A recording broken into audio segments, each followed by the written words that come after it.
ဒီပရိရဲ့များတဲ့အမျိုးသမီးကတမင်ချေထိုးပြီးကောင်မလေးကိုချော်လဲစေခဲ့ပါတယ်။လဲကျတဲ့အခိုက်အတန့်မှာကောင်မလေးကသူမရဲ့တွေးခုံလုံးကိုထိတွေးလိုက်ပါတယ်။ကောင်မလေးရဲ့အမေကသူမတန်ရာရသလားလို့စစ်ဆေးဖို့အပြေးရောက်လာတဲ့အခါမှာတော့သူမကအမျိုးသမီးကိုလက်ညှိုးထိုးပြီးသူမ3ရက်တောင်အသက်ရှင်မှာမဟုတ်ဘူးလို့ပြောခဲ့ပါတယ်။ဒါပေမဲ့အမျိုးသမီးကသူမကိုချိန်ဆနေတယ်လို့ထင်ပြီးသူမကိုပြင်းပြင်းထန်ထန်အော်ငေါက်ခဲ့ပါတယ်။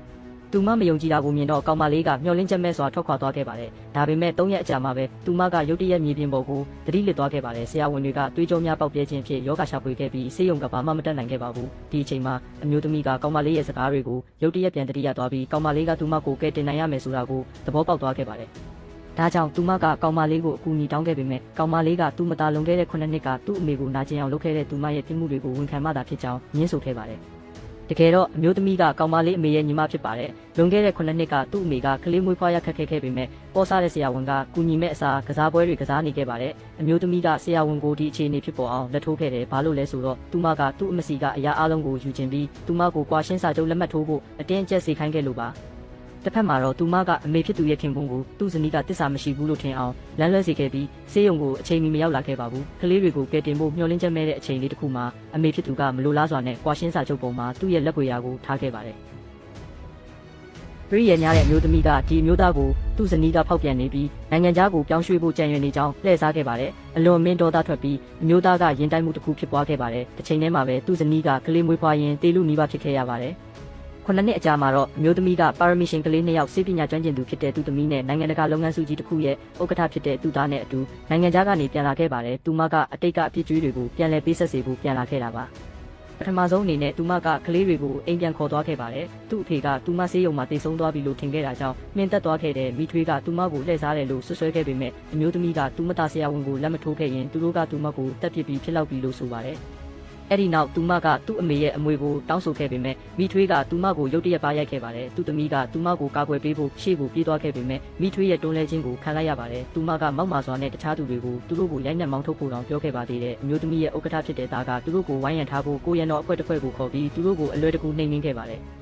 အဲ့ဒီအချိန်မှာပဲပရိရဲ့များတဲ့အမျိုးသမီးကအမျိုးသားကိုပြီးတက်ကလထိုင်နဲ့တွန်းရင်းရောက်ရှိလာခဲ့ပါတယ်။သူမကသူ့အမအသက်ရှင်နေတာကိုတွေ့ရှိပြီးမြင့်တက်သွားခဲ့တဲ့ခြေထောက်တွေကိုတပိုင်းတင်နေတဲ့အမျိုးသားကိုမြင်တော့အမျိုးသမီးကဘာဖြစ်ခဲ့လဲလို့မေးခဲ့ပါတယ်။ဒါပေမဲ့အမျိုးသားကသူ့ရဲ့ဒုက္ခရောက်ရခြင်းအကြောင်းရင်းဟာသူမဖြစ်ကြောင်းဆွဆွဲခဲ့ပါတယ်။အမျိုးသမီးကလည်းဆေးရုံကိုမလာပဲသူမကိုသူ့ဘာသာသူရင်ဆိုင်ဖြေရှင်းခိုင်းခဲ့တဲ့အတွက်သူ့ကိုမကြေမနက်ဖြစ်နေခဲ့ပါတယ်။သူတို့တယောက်ကိုတယောက်ဆွဆွဲခဲ့ကြပြီးတစ်ချိန်ကပြီးပြည့်စုံခဲ့တဲ့ဇနီးမောင်နှံကအခုတော့တယောက်ကိုတယောက်ဆန့်ကျင်ပဲဖြစ်သွားခဲ့ကြပါပြီ။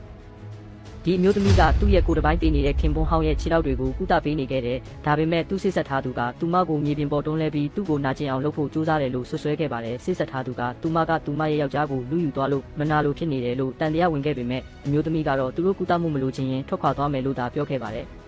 စစ်ဆက်ထားသူကအမျိုးသားကိုထွက်ခွာသွားဖို့စီးရုံးခဲ့တဲ့တကိုးကြီးသောသမားတော်တစ်ပါးတည်းသာသူ့ကိုကုသပေးနိုင်ကြောင်းနဲ့အမျိုးသမီးမှာစေကုသခွင့်လက်မှတ်တောင်မရှိကြောင်းအခိုင်အမာပြောဆိုခဲ့ပါတယ်။ဒါပေမဲ့အမျိုးသားရဲ့လက်ထောက်ကတကိုးကြီးသောသမားတော်ရဲ့တဲလွန်တစ်ခုမှမရှိကြောင်းပြောခဲ့ပါတယ်။အဲ့ဒီအချိန်မှာပဲစေကန်းပိုင်ရှင်ကထွက်လာပြီးအမျိုးသမီးဟာတကိုးကြီးသောသမားတော်ရဲ့တပည့်ဖြစ်ကြောင်းပြောခဲ့ပါတယ်။စစ်ဆက်ထားသူကသူမဟာလူလိမ်တစ်ယောက်ဖြစ်ကြောင်းခိုင်မာပြောဆိုပြီးအတီးပြုဖို့အတွက်တကိုးကြီးသောသမားတော်ကိုဆက်သွယ်ဖို့ပိုင်ရှင်ကိုတောင်းဆိုခဲ့ပါတယ်။ဆက်သွယ်မှုကိုပြန်မဖြေချတာကြောင့်အမျိုးသမီးကသူမကိုယ်တိုင်ဆက်သွယ်ပေးဖို့ကန့်လန့်ခဲ့ပါတယ်။စစ်ဆက်ထားသူကသူမဟန်ဆောင်နေတဲ့အတွက်လောင်ပြောင်ခဲ့ပါတယ်။အမျိုးသမီးကရိုးရိုးလေးပြုံးပြီးစကားပြောဆက်ကနေတဆင့်ချစ်လေးစေးကန်းကိုလာခဲ့ပါလို့ပြောခဲ့ပါတယ်။မကြခင်မှာပဲသူသမီးကရောက်ရှိလာပြီးသူမဟာတကိုးကြီးသောသမားတော်ဖြစ်ကြောင်းပြောဆိုခဲ့ပါတယ်။သူတို့အားလုံးကသူမနောက်နေတယ်လို့ထင်ခဲ့ကြပေမဲ့ပိုင်ရှင်ကအတီးပြုဖို့အတွက်တကိုးကြီးသောသမားတော်ရဲ့တပည့်ကိုခေါ်နိုင်ကြောင်းပြောခဲ့ပါတယ်။စစ်ဆက်ထားသူကသူ့စကားပြောဆက်ကိုဆွဲယူပြီးအယောင်ဆောင်သူတယောက်ရှိနေကြောင်းပြောခဲ့ပါတယ်။